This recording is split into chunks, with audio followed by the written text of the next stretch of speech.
Imagine moving into your dream neighborhood, quiet streets, kids laughing on bikes, neighbors watering lawns. You expect peace, but instead, you find yourself ruled by a petty dictator in khakis, a man who finds you for your trash can being 2 minutes late while secretly stealing your money to fund his own life. That was Todd, our HOA president. He thought no one could touch him. But what he didn't know was that I was about to spend years quietly building the case that would dester if you've ever wanted to see a smug, power-hungry jerk finally get crushed by karma. Hit that like button, subscribe, and buckle in, because this isn't just a revenge story, it's a takedown. When I moved in, I was optimistic. White picket fences, neat lawns, families chatting on sidewalks. It looked like a postcard. But it didn't take long to discover that beneath the picture-perfect exterior was a man pulling everyone's strings. Todd, the HOA president, he wasn't just a stickler, he was power drunk. Every rule became a weapon. Trash cans? $200 fine if they were out after 9 a.m. Grass a little too long? $100 fine. Paint slightly off shade? $500 fine. The hypocrisy stung most. Todd's own yard looked like a junkyard. His fence towered over legal limits. He built sheds without permits. He was everything he punished others for, and yet he smiled while doing it. That smirk, smug, superior, like he was daring you to challenge him. My first personal run-in was over my fence stain. The approved shade wasn't in stock, so I used the closest match. Todd fined me $500. When I explained, receipts in hand, Todd leaned back, crossed his arms, and said in that smug voice, "Rules are rules." My chest burned with anger, my hands trembled, but instead of yelling, I made a decision. I would take him down slowly, and when I was done, there would be nothing left of his little empire. Becoming the inside man thought I was harmless. So when I innocently volunteered for the HOA board, he welcomed me with a smile. For 2 years, I played the role of the eager rookie. I nodded. I voted yes. I asked dumb questions. I pretended to be naive, but inside, I was a recorder. I wrote everything: how Todd bullied board members into silence, how he buried dissenters in paperwork, how he conveniently forgot votes. I noticed his allies, people he gave special treatment to. Their lawns could be a mess, but no fines. Their fences out of code, no problem. He ran the board like a mafia boss, and all the while, I bided. My times HOA fees in our neighborhood were outrageous, almost double nearby communities. Yet our pool was closed half the summer for maintenance. Our landscaping looked abandoned. Where was the money going? When I asked for the budget in a meeting, Todd chuckled. "Don't worry, I've got it under control." That grin again. My fists clenched under the table. By law, he had to share records if requested.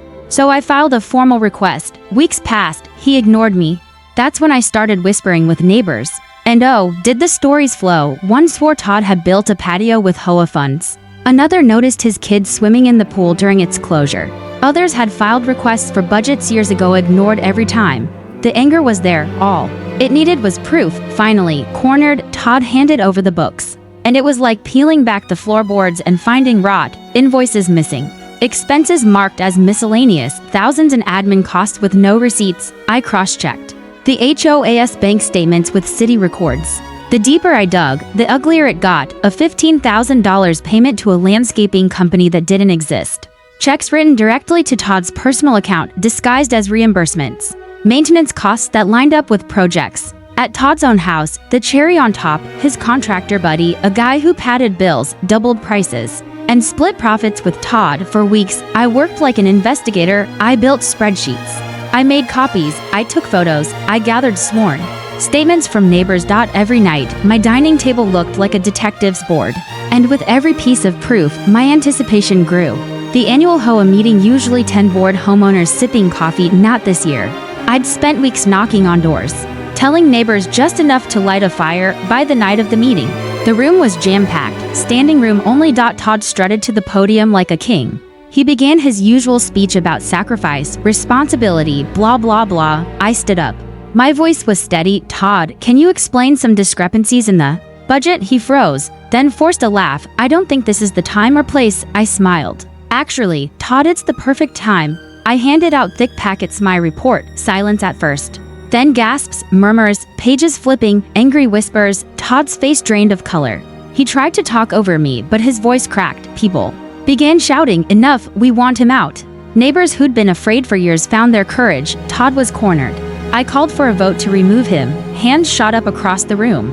Nearly unanimous, and just like that, Todd's reign was over. After his removal, the board hired an independent auditor. Their findings were devastating. Over $50,000 embezzled, Tens of thousands wasted, fraud, misuse of funds. We went to the police. We filed a lawsuit. Todd had to sell his house to pay restitution and legal fees. His contractor buddy banned from doing business in the entire county. Todd's name became a joke. People whispered about him at block parties. Employers turned him away. The man who smirked at me over a fence stain now couldn't even hold his head up in public.